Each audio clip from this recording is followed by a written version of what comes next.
Hello, everybody, and welcome back once more to Anime Yay or Nay. I am TheOutbackAl. I'm Yin&Jung. I'm Chibi Noob. I'm NV Jitters. And I'm CheerandCosplay. And it's the last day of the year, or the last week of the year. It's the last something of the year. It's the last episode of the year. How about that? Yes. We'll go with that. There we go. Yeah. Yeah. Whenever this comes out is when it comes out. Anywho, it's New Year's. It's the end of Disney month. We'll be figuring out what we're doing in January, but more importantly, let's finish out this stuff with Disney. So, we watched a couple other things, but let's move on to a fun supernatural situation. American Dragon. Who here has seen this before? Me. Me. Not me. Oh, Nope. there's always at least one person, it seems, this month who's like, nope, never watched this before. Okay. Well, I didn't see it either, so that's two. Yep. My God. 2 this time. All It's right. increasing. Who knows what No. January will have? Maybe no one will have watched anything in January. But we'll find out. That's for later. So American Dragon, the story about a young kid in New York dealing with being a dragon and also the guardian of a supernatural underground society that exists there. So I definitely watched this when I was younger. Enjoyed it very much. I assume you guys did too. Why don't we talk to the two people who haven't? What was your first impressions here? Oh, what year was this? It's 2005. 2000, yeah. 5 or 6, It's like something 2005 like that. to 2006 or 7, something like that. I think it started in 2005, though. I liked it. I thought it was funny. I thought it fit in the humor of other Disney cartoons at the time. This one wasn't even in my periphery, Ah. unlike the other ones. Mhm. I did not know this show existed for a long time, and it only recently I realized it was a Disney Channel show, or Ah. Disney XD or whatever. Huh. Disney Channel. But it makes sense. What network did you think it was on? I guess Nickelodeon or Cartoon Network. I mean, I think there was a thing at the time that was like, we're gonna have like some pseudo superhero-esque shows that were coming out. I think each network was Yeah. kind of doing a little something like that at the time. There were a couple shows that were very similar to Jake Long, like Juniper Lee. That stuff was like Cartoon Yes. Network. I remember that. Yeah. Yes. Yeah, Cartoon Network had Juniper Lee and Nickelodeon had Danny Phantom, and they all came out around the same time. Yeah. Mm-hmm. I'll also throw out there, My Life as a Teenage Robot kind of has a little bit of the similarities of the superhero genre, Yeah. though in a Sure. different way. We could also count Kim Possible, but that's also still Disney. Yeah. Also, I would just like to know, does Dante Bosco, is it like in his contract that he has to voice a character that has something to do with fire powers? It Good. seems that way. Good question. I guess. Did he like, look, this is my name, it's gonna be my brand? Look, I mean, both him and Mae Whitman were in 2 shows on 2 different networks, with each one having a rivalry with each other. I It's true. think it's even just a thing, like, he has such a young sounding voice that he's 50 years old. You could basically make him play like a young teenager forever. on some level. I will say this, Dante Bosco was in Proud Family earlier this month, and he did not have a Yes, fire he element. was. Unless you want to consider him doing slam poetry as him spitting fire. But, Yes. I don't know. I do. It seemed kind of whatever to me. Envy, I'm surprised you hadn't watched this. It feels like in the Danny Phantom realm that I know you're a big fan of that. Well, again, I didn't watch a lot of Disney Channel growing up, so that's probably why. I would say overall, I liked it. I like the concept, and I like overall. The more I watch the show, the more I like the dynamic with the characters. I do have to admit, though, that there were some times where I cringed at some of the dialogue and some of the jokes, and I also find it, again, it's a cartoon, but I find it a little hard to believe that, okay, he's supposed to be a secret dragon that is fighting these mystical creatures or capturing them or whatever, and no one in the city notices him. The crackpot scientist teacher has to be the one that sees him. Like, no one else can see him. You know, part of me I'm sure- agrees with you on Yeah. that, but then part of me is like, it's New York, there's just weird shit. Yeah. And another thing is just kind of like, it would be one thing if the show sort of was like, no one like knew that he was a dragon, but the 2 episodes we watched, it's very quick revealed. It's like episode 6, his friends find out he's the American dragon. And Yeah. then we get the other reveal in the next episode where he finds out that his love interest is actually working for the bad guys. So it's kind of like, they weren't really like, they're like, it's unrealistic if they don't find out things about the characters at some point, the people that are close to them. Yeah. So I'm kind of like, it's better than some shows where it's like the friends are really stupid for like a really long time and never figure it out. But it's also kind of like, it kind of gives him like normal, like human best friends who also like kind of help out in the situations, but in like their own special ways, kind of doing groundwork instead of like, doing the superhero stuff. Yeah. Which is kind of you need a guy normal for the genre. Yeah. I mean, it's kind of like what Sam and Tucker did with Danny Phantom. Exactly. I mean, I get with that show, everybody in the town knew that Danny Phantom existed, Ghost existed. It was that he had to protect his secret identity. What I was saying is like nobody else talks about a flying, breathing dragon. Like nobody ever sees a fire or kung fu dragon in the city throughout all the times. I mean, I would say they live in Chinatown, right? Yeah, I think the Chinatown part of New York. Yeah. Honestly, it is New York, and I agree with Al that it's New York City. You're not really going to question a lot of things that you see because it might be promotional, it might be like an entertainment thing, it might be an art installation. I do wonder if some people are just like, it's none of my business. Yes. Just keep moving. They're New Yorkers. Yeah, I got to deal with rush hour traffic. I ain't got time for this. A lot of people are probably like, hey, I'm walking here. Like, were you here in the 70s? Oh, you wouldn't believe what I saw then. Oh, yeah, Dragon. I saw Puff the Magic Dragon back in my day. Honestly, I mean, you get away with a lot of kind of stuff like that. You never know. Yeah. But, yeah, overall, by the end of the 5 episodes that we watched, I did overall enjoy it. I will admit, we can probably get to it later, but the family cousin episode really pissed me off. But we'll get to that later. Yes. Yeah. Out of all the ones that we watched, it was definitely my least favorite. So, yeah, we watched a couple of things here. We watched Professor Rotwood's thesis, where we have one of our... I don't even know if I can call him an antagonist. He's so ineffectual throughout most of the series, but sort He's a nuisance. Yeah, he's a nuisance. That's a good way to put it. We have the ski trip, where we reveal that his love interest is part of the Hunts clan, which is hunting down magical creatures. Jake takes the cake, which was mostly just because you really like the episode, I guess. I like the gremlin one. Gremlins affecting his mom's work and how, like, work-life balance, all that sort of thing. Feeding frenzy with the family. Just, I think we've all had, like, a family reunion or a family holiday that's kind of like, yeah, we relate to this a little bit. And then Year of the Jake. It's past Christmas at this point.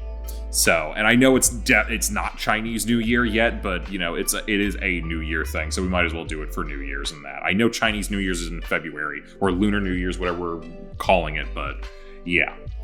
Also, I like the demon creatures in that one. They had really good designs, I think. Which, you've seen the entire series all the way through, Yeah. right? I think we watched that together. Chibi, how much had you seen already? Or did you see these episodes before? Honestly, 3, all of the ones from season 1 were all actually episodes that I had seen.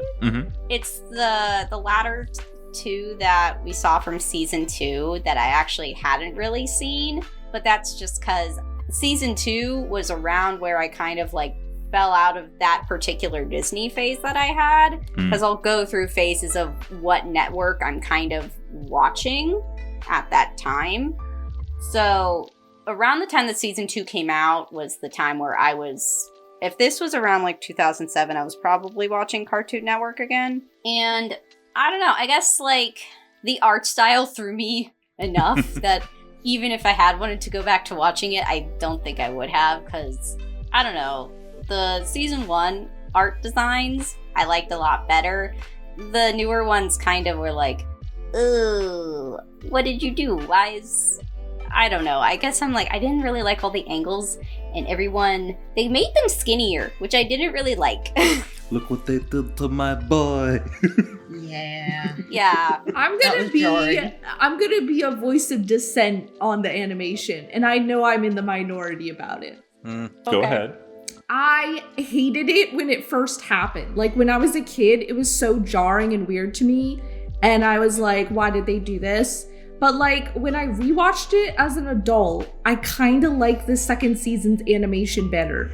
I think it is more fluid. It moves a lot better. I think the color scheme is a lot better and more coherent. And I think some of the character designs are legitimately better. Like Jake's design, I think, was improved a lot. So it's like, I don't know. I like this style better, and I think it matches like the vibe of the show better too. I don't know. I prefer it, but when I was a kid, I hated it. But nowadays, I don't know. I like it better. I kind of want to hear from CC and Envy on that, because if this is your first time watching it, this is the first time you've had the thing of like, this is like a raw kind of experience of like, okay, look at these two things.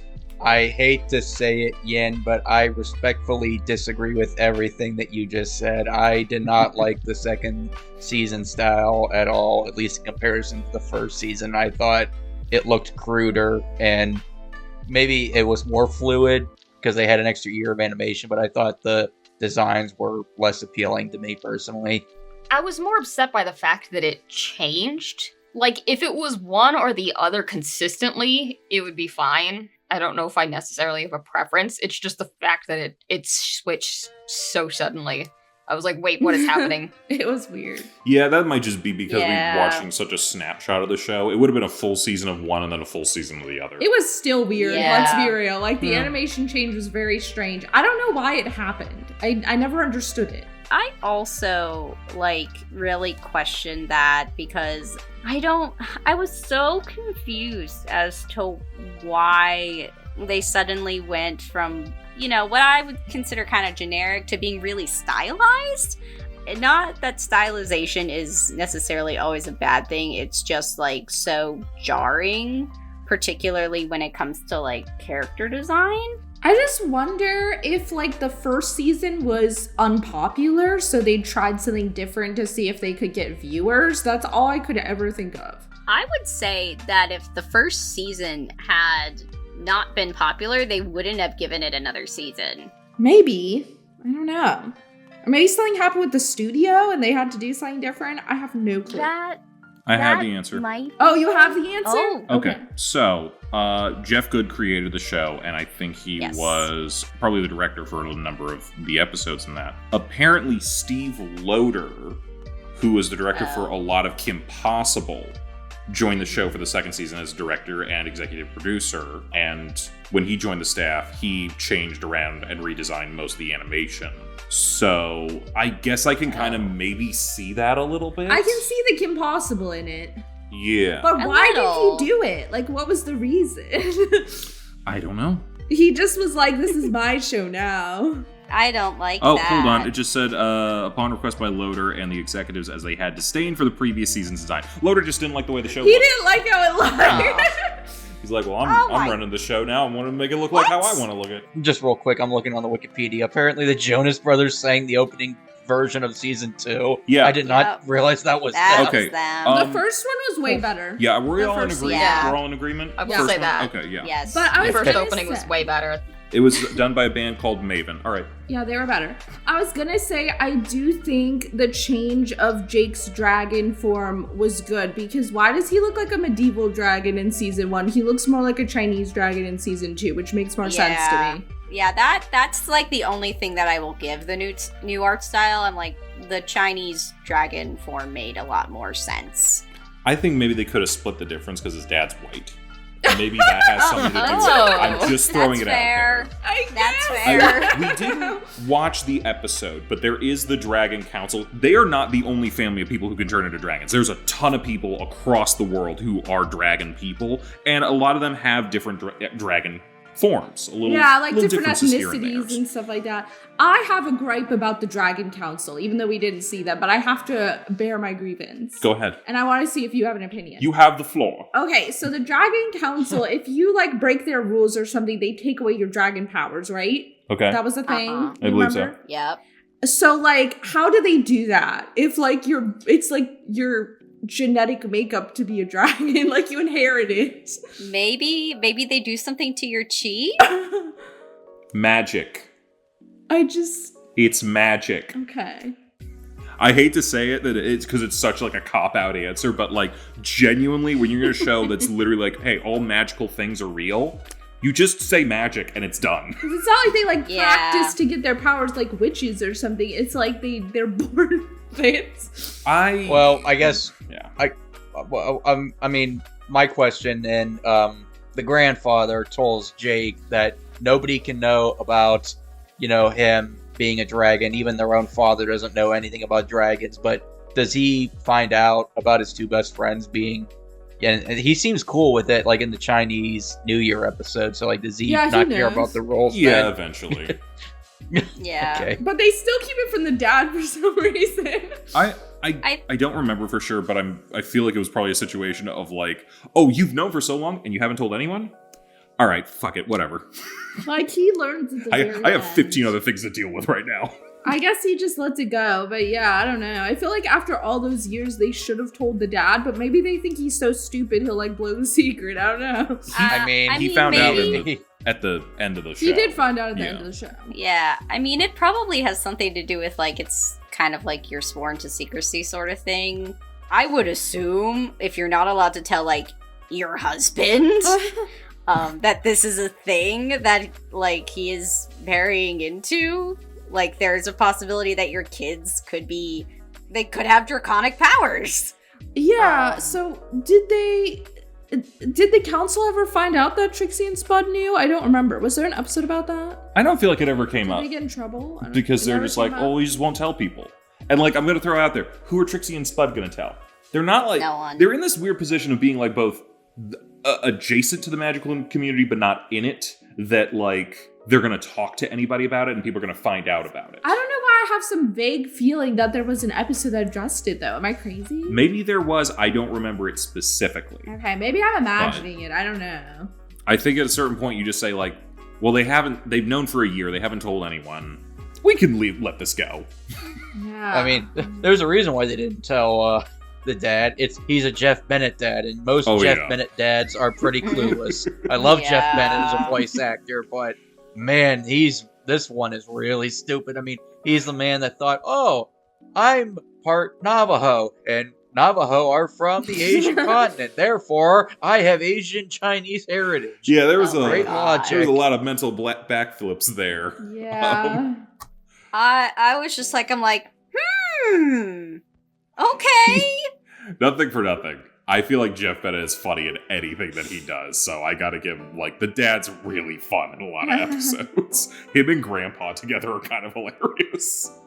Oh, dude, that whole side plot of them going on the trip in quotation marks had me laughing my ass off. I can respect some of the redesigns. Grandpa looks weird. He looks really weird. He looks like a gremlin of some kind in the second season. I felt like he looked like a person in the first season, then it's like in the second one, no, something is wrong with that. He looks like he's on death's door. I don't know. Also, I'm pretty sure he called the dad a racial slur. Honestly, the thing I think with the second season's designs for the grandpa were did they curl his eyebrows? Yeah, there was something with that. I feel like he's even shorter. Like, I don't know what it is. It's tiny. He's giving me Porky Pig for some reason, and I don't know why. In a way, I kind of understand why they did that with him, because it's kind of like the furry fluffiness with the dragons and kind of going in more of that vein with his art style. I guess. I don't know. Just looked a little weird to me. He feels the most jarring. I think him and Huntsman. I don't like how Huntsman looks in the new one. He looked way cooler in the old one. Like those were the ones. You mean how they changed his color palette? Yeah, I don't like the change in his color palette. He didn't have like the fur cloak or anything. Yeah, like he just armor. looked cooler before. Yeah. So it's like I would agree with you guys about those two designs, but I think most of the others I like better in season 2. Yeah. I kind of take it like when Batman the Animated Series did a change. For whenever they were updating the animation to work with the Superman new Batman Adventures. Yeah. I still prefer the original a little bit better, but I can also say that, yeah, some of the animation across the board was a little bit more smooth and maybe a little bit better in the new Adventures. I don't know that it was as different as this, though. Like, it was different, but, like, it wasn't this. You and me can take a look back a little later, because, like, there was also a pretty big gap between the Yeah, and animations you for the can Batman, notice it, but it didn't feel as purposeful as this one. This one felt like they were definitely like trying very purposefully. I literally read, yes. He hated it, yeah. Which I don't get. Yeah. Man. So how about we had Ron again this week as Cousin Greggy. Cousin Greggy. And every other nephew, I guess. My God. He had a lot going on.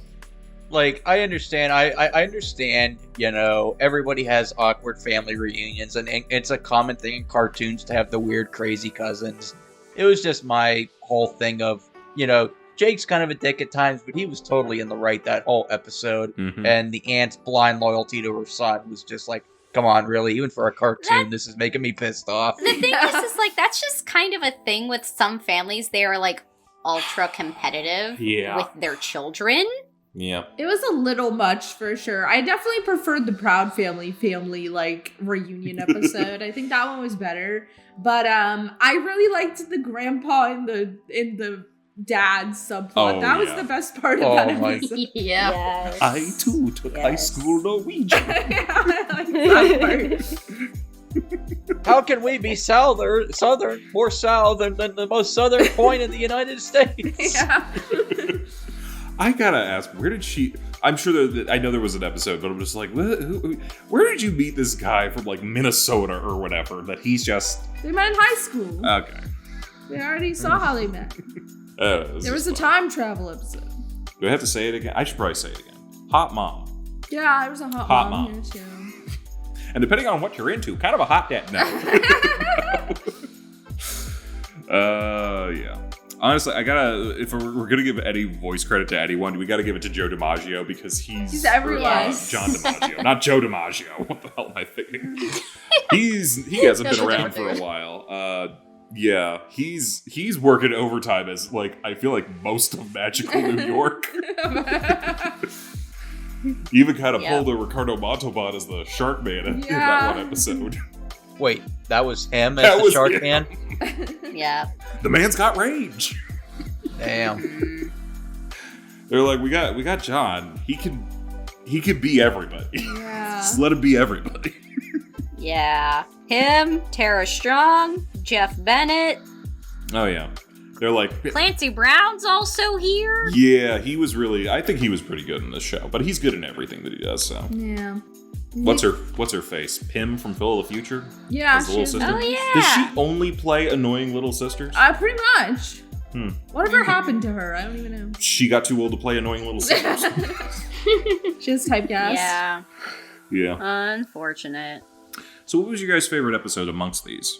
You know what? I'm probably going to say the ski trip one because I do have to admit that was the episode where I kind of came around with the show just because of the whole subplot of Spud trying to... I don't even know how to describe it. Conquer his fear of the ski lift, make love to the ski lift. I don't know what he was trying to do. He wanted to marry it at some point. Him marrying the ski lift and having children with it in his head was... I'm like, okay, have we entered Fairly Odd Parents, like, insanity here? The butterfly net thing? What is happening? Yeah, between the ski lift babies and Brad, like, squirting tears, I was pretty disturbed that episode. Okay. I will say this. What's his name? Brad? Brad might have the best line of the show, though. It's from season 2, early on. I forget the context in time. They were at a fair and they had to make cupcakes. It was a school fair. Yeah, they there had was to a do that. kissing booth. They accidentally added some sort of, like, magical thing into the cupcakes, which turned a bunch of people into these, like, xenomorph monsters who ate them. Oh, is that where that famous clip comes from? Where it's like perfect or something like that. No, yeah. He's at the front of the line of the kissing booth. He's got a ton of cash. He puts it down. He's like, "You ready for the Bradster?" And then she turns into a monster and, like, has the alien mouth thing come out. He's like, "Jackpot!" Like, you know what? He is annoying, but I have to respect the hustle. A kindred spirit. Yeah. He's like, nothing for nothing. He's such a non-character, but it's also like they knew, like, we're gonna put him in for like 10 seconds an episode, and he's gonna have, like, the funniest lines. Like, there was, what was that one thing? he's looking for Rose every now and then. He's like watching her from afar or whatever. It's like every day at like 2:10, she walks past. There she is, right there.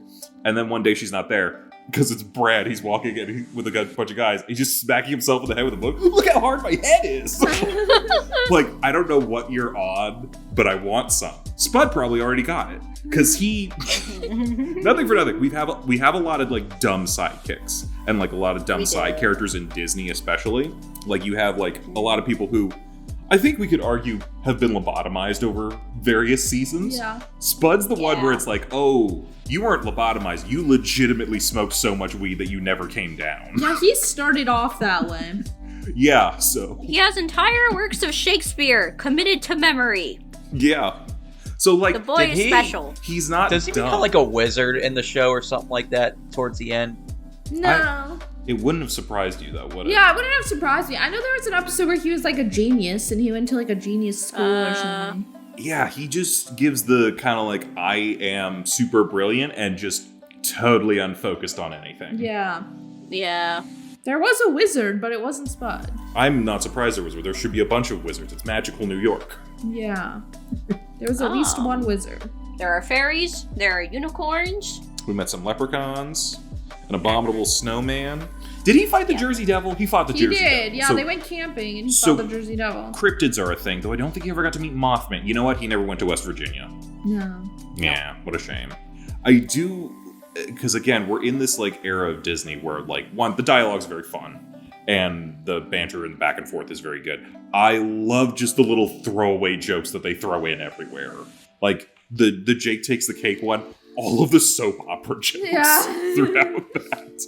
Of like what are insane plot lines. This is just like season 2 when blah blah blah. I'm like, It was like their whole relationship was based in the show. I don't think they remembered anything else about each other.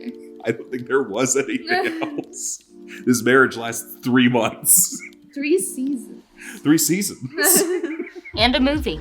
Oh, no, you need 6 seasons before you get a movie. Oh, you're right. But yeah, I did really like that episode. I wanted it in here just because I remember when I was a kid, there was some weird little thing on Disney Channel. I think you had to like vote for an episode or something around like New Year's Eve. And there were like 2 choices. And I think me and my sister voted for this one. I don't quite remember. It was something like that. So I have like a bond with this episode. I don't know. I remember it. I see. This was a victory lap. It was like my chosen episode. So it's like, I don't know.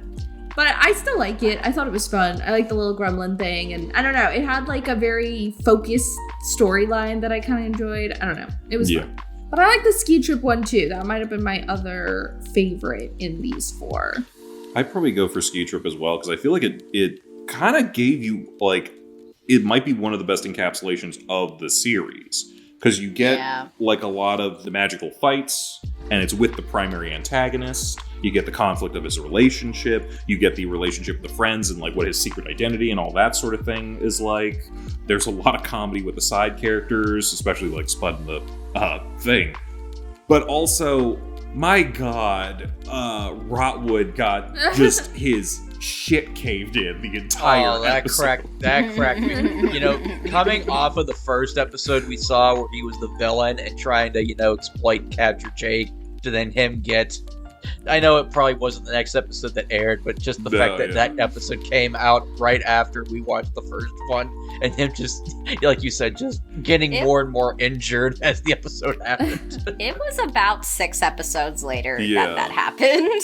It honestly reminded me earlier when we watched Tom and Jerry or something. I mean, here's the thing. Honestly, he's very much a Denzel Crocker. And he gets the shit kicked out of him too. So...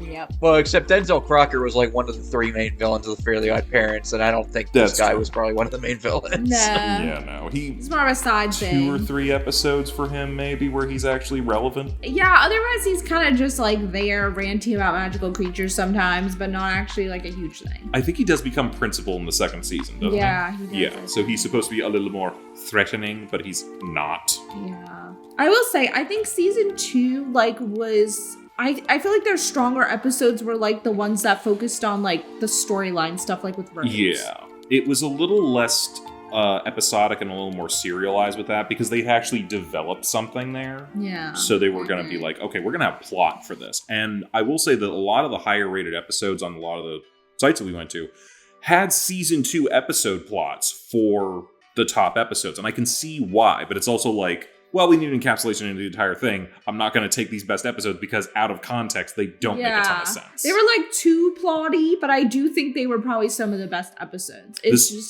You can't, watch it separately. It's kind of what I ran into with Justice League last year, I think. Mm-hmm. Where I was like, I can do a bunch of the stuff from the first 2 seasons. I like the stuff from Unlimited in seasons 3, 4, and 5 better, but they're so plot heavy that it's like, okay, everything's a spoiler, everything's out of context, I can't do anything with this. Yeah, I feel like a lot of the better standalone episodes were in season 1, and then I think a lot of the better myth arc episodes were in season 2. Yeah. So, maybe in that way, season 2 is better, but I still like the art style of the first season better. Who was your guys' favorite character? I like Trixie. She's kind of no nonsense and kind of keeps the boys in line. Which, let's face it, they kind of needed it. Yeah. I just like her. She's cool as far as a presence. If I had to pick other characters, I feel like Haley, I think during the second season, I liked her a lot more. In the first season, I found her a little annoying. And honestly, the rest of the characters are all fine. I don't really dislike anybody, to be honest, except for maybe Brad. But that's just because he's a tool. But he's a tool for effective comedy. I know. Probably Food Dog for me. Just John DiMaggio, man. Yeah. And he had some great comedic moments, too, like that. Like the Gremlin episode where he had to distract people on the subway, and he literally spoke English, and he was like, bow wow, I mean. He does that a lot, I think, throughout the thing. He's always pretty fun. I was gonna say, Food Dog is up there for me, too. I feel like I really like Rose/Hunts Girl, but I do feel like a lot of her better stuff is in season 2. But I like the storyline she gets later on with, her family and wanting to find them and stuff. I feel like she has, some good stuff.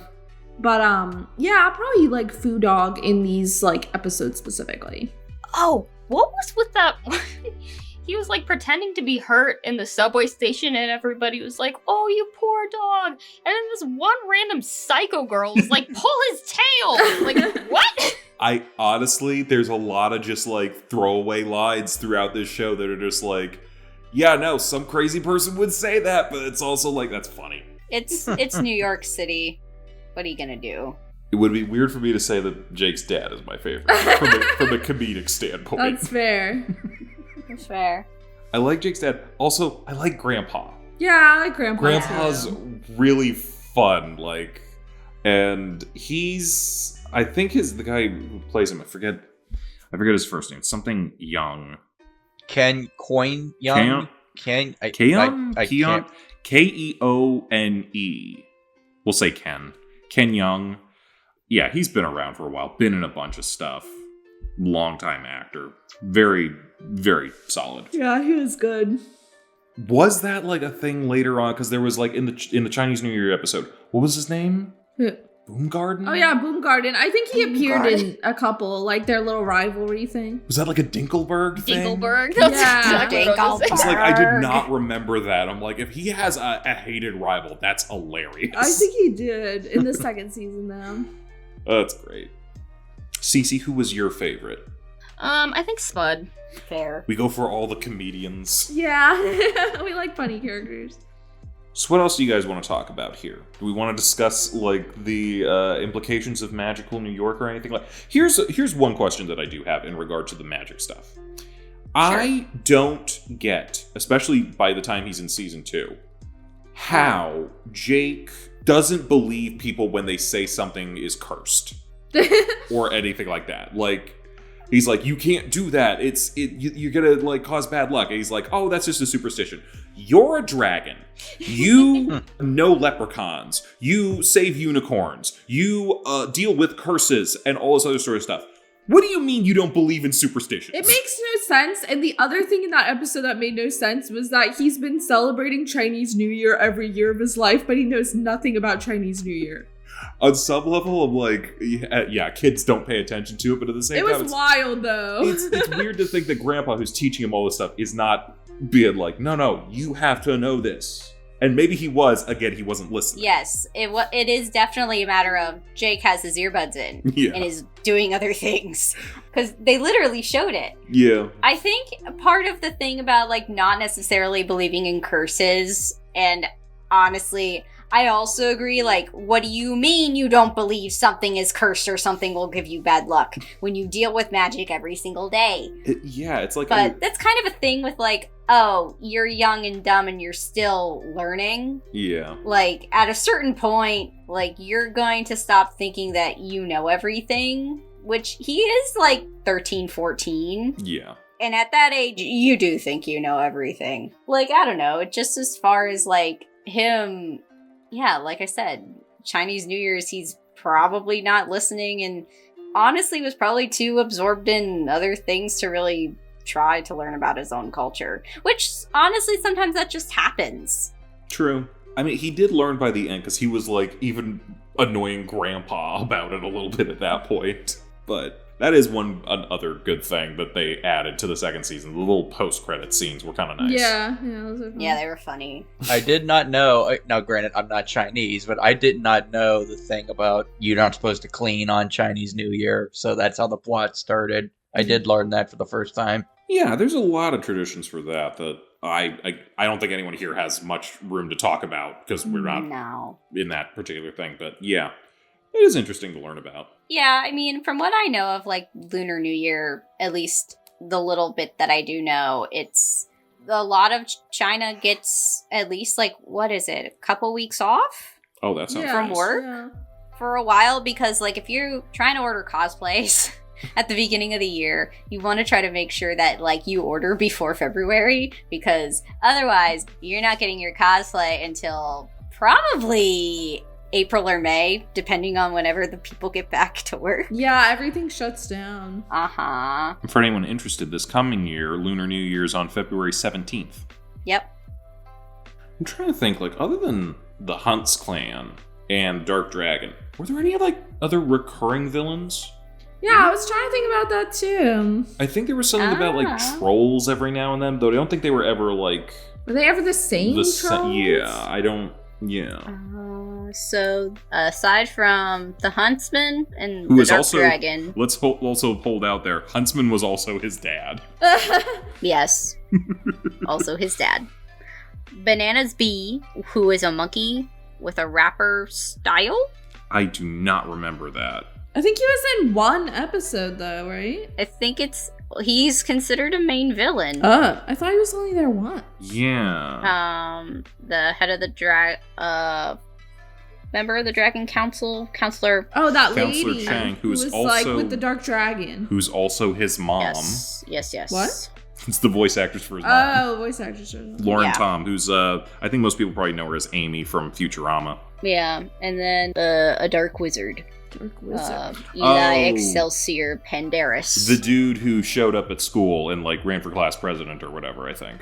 Was he a villain, though? Not really. I don't know. He was more like a frenemy than anything else. Oh, no, wait, no. I'm thinking of Nigel Thrall or something from... Yeah, that was the kid. Yeah. So we're thinking of a different wizard, then? Okay, there were multiple wizards. Oh. You know, I feel like way back when, there was some fan theory that the dad was the huntsman. It's probably because they're both voiced by Jeff Bennett. Nothing for nothing. Wouldn't that have been a reveal? That would have been a twist. That would have been something. Like, that's some Darth... I mean, the that's Darth Vader shit. Star Wars, yeah. Yeah. Like, what would you Like, do the at that mom point? You've dedicated... married him. Yeah. Damn. I mean, well, here's the thing.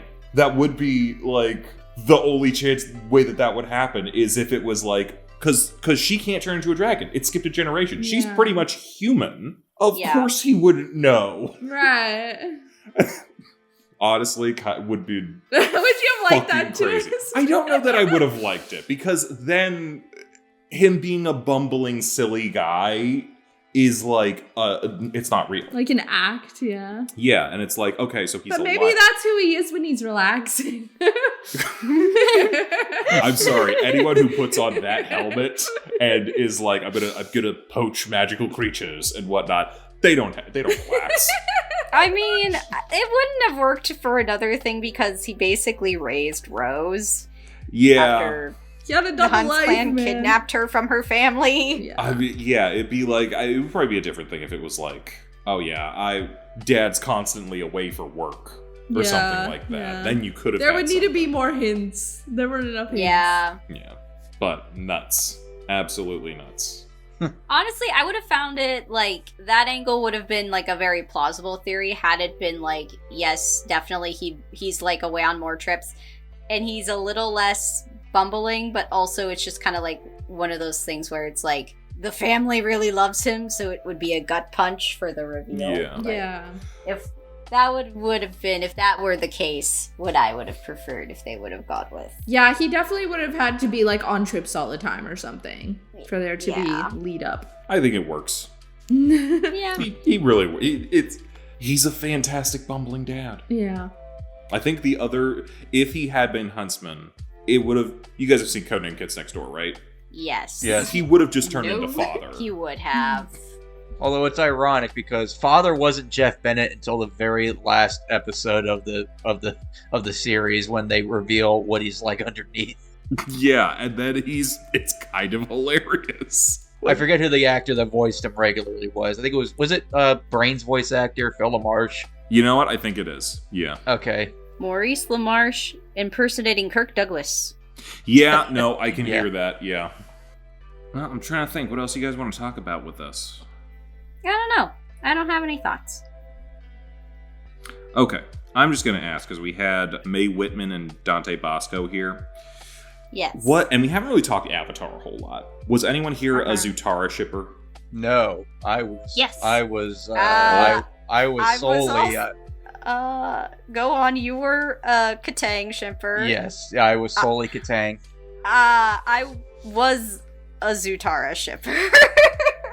I didn't like heavily ship. I don't know. I didn't ship that much in Avatar. Maybe sometimes I was like Zutara would be kind of cute, but I didn't do much with it. I legitimately thought that's where the show was going. That was originally where it was supposed to go, I think. I thought the creators always liked Katang. No, there was a draft where they were going to have Zuko and Katara Oh, really? be the end game. Yeah, there. What? Yeah.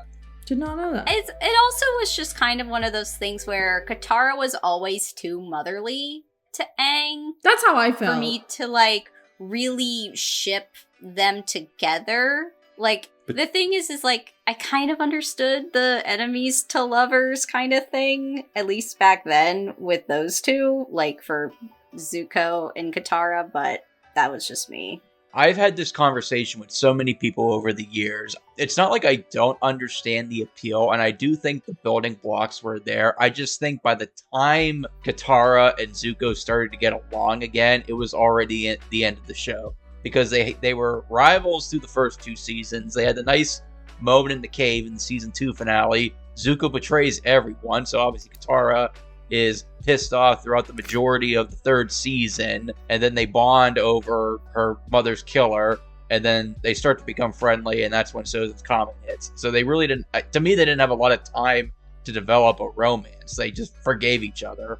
Katara forgave Zuko. So the thing for that is that's looking back on it from a retrospective versus watching it week to week and kind of getting to know the characters that way. Like looking back on it now, after the season 2 finale, not really a great like point to put in their thing for a relationship, but watching it up to that point, yeah, it was like there. But even then, like for people who like enemies to lovers ships, like that's basically an Act 3 breakup at that point. Yeah, I think it just had more of the tropes that I like. Like, I don't even know which one's like more valid or anything story-wise. I just think Zutara had more tropes that I like gravitate towards. So this was good for you Zutara shippers this week. Yes. What were you? You were Katang, right? Oh, I didn't really think about it at Or all. you didn't think I didn't think about it much either, but I'd say like if I had to choose, maybe Zutara. I was like, Suki's hot. Yeah. I was right there with Sokka, man. I was just like, yep. That's endgame. The moon was nice, but that's endgame. Maybe Ty Lee. Nah, might be a little too much. Maybe a little too bubbly. Yeah.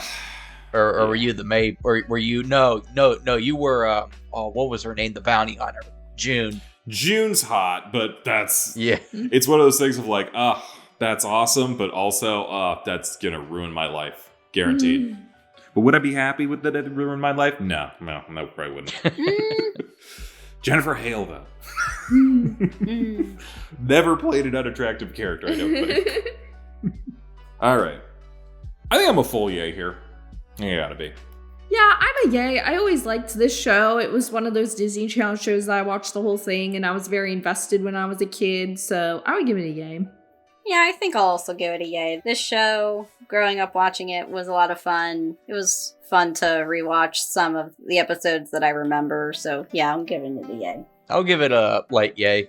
It's a yay for me. I think this era Disney cartoons just hit. Yeah. Yeah, absolutely. Definitely did. I will say this, with the comparisons that we were making earlier, we should say that Death Battle did settle a debate. I wasn't gonna bring that up, but I'm glad you did. Yeah, they had they had Danny Phantom versus Jake in a death battle. Danny I won't say who won. Kicks Jake's ass. Well, don't spoil it.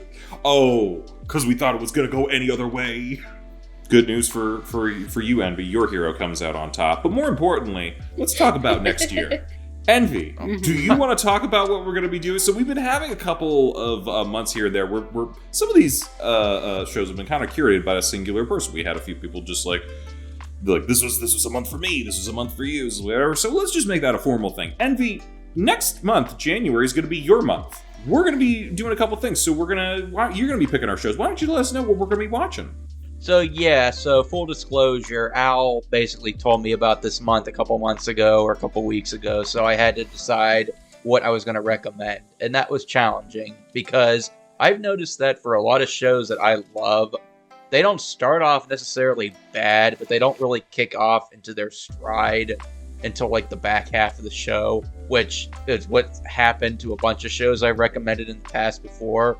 Because I know we watched Unlimited Blade Works or Appare Ramon, where they weren't as good or as, action-packed right out of the gate as other shows. So I had to pick shows that I loved, but I also think kick off really strong. So week 1, we'll be watching Buddy Daddies, a show about a couple of hitmen that raise a 4-year-old. And then week 2, we will be watching Dr. Stone, which is a long-running shonen show.